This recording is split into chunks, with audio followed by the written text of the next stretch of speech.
5 buwan na ang nakalipas mula nang mamatay si Leia. Car accident. Wala akong araw na hindi ko siya naaalala. At hindi ko alam kung maniniwala ka sa sasabihin ko. Pero may mga bagay talaga na hindi ko may paliwanag. Si Leia, may hilig yan sa old songs. Forevermore, ikaw lang ang aking mahal. At dati ni Sam Concepcion, lagi niyang sinasabing, pag mahal mo ang isang tao kahit busy ka, ipaparamdam mo na hindi ka umaalis. Kaya nung unang gabi ko mag-isa pagkatapos ng libing, nagulat ako nang biglang umandar ang radyo sa gilid ng kama. Wala namang nakasaksak, tunog static muna, tapos unti-unting lumabas ang kanta. Dati Rati, yun yung huling kinanta niya sa akin sa videoke bago siya mamatay. Hindi ako natakot, umiyak lang ako, kasi parang gusto niyang sabihin na hindi ako mag-isa. Si Leia mahilig maglagay ng baby powder sa batok. Walang ibang babae sa bahay. Wala rin akong nilalagay na ganon. Pero tuwing malungkot ako, bigla na lang may amoy baby powder sa likod ko. Hindi mabaho, hindi malamig. Sakto lang. Parang yung yakap niya, yung pag inaalagaan niya ako pag pagod ako. Minsan nga napapatingin ako bigla.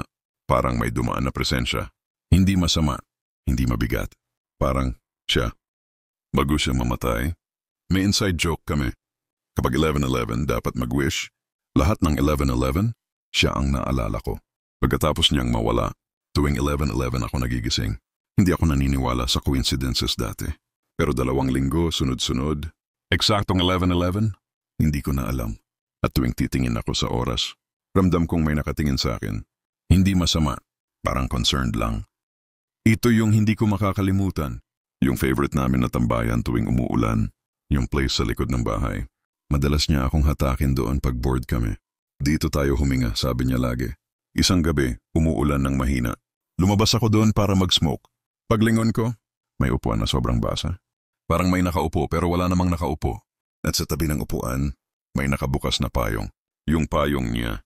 Yung payong na dala niya nung araw ng aksidente. Matagal ko nang itinago sa kwarto. Pero nandun siya, nakasandal sa upuan. Hindi ko alam kung paano napunta doon. Ako lang mag-isa sa bahay. Tapos biglang tumunog ang radyo sa loob. Hindi static, hindi bug. Isang linya lang, tumama diretso sa dibdib ko. Huwag kang sumunod. Pwede ka pang maging masaya. Hindi ko alam kung multo ba talaga siya o nagkataon lang lahat. Pero sa puso ko, alam kong hindi niya ako iniwan para takutin. Iniwan niya ang mga senyalis para bantayan ako, para siguraduhin na mabubuhay ako kahit wala siya. Sa dilim ng panaginip may mata na nakatitig. Tahimik kang tinatawag pero di ko masambit. Wala ka pero nandyan, parang hangin sa daan. Aking alaala, na hindi ko maalala. Wala ka pero nandyan, parang awit sa ulan. Di ka na makita, pero di rin mawala. Boses mo mahina lang, lumulubog sa ulap. Gusto kitang habulin pero ako'y gumigising. Wala ka pero nandyan, parang hangin sa daan. Aking alaala, na hindi ko maalala. Wala ka pero nandyan, parang awit sa ulan. Di ka na makita,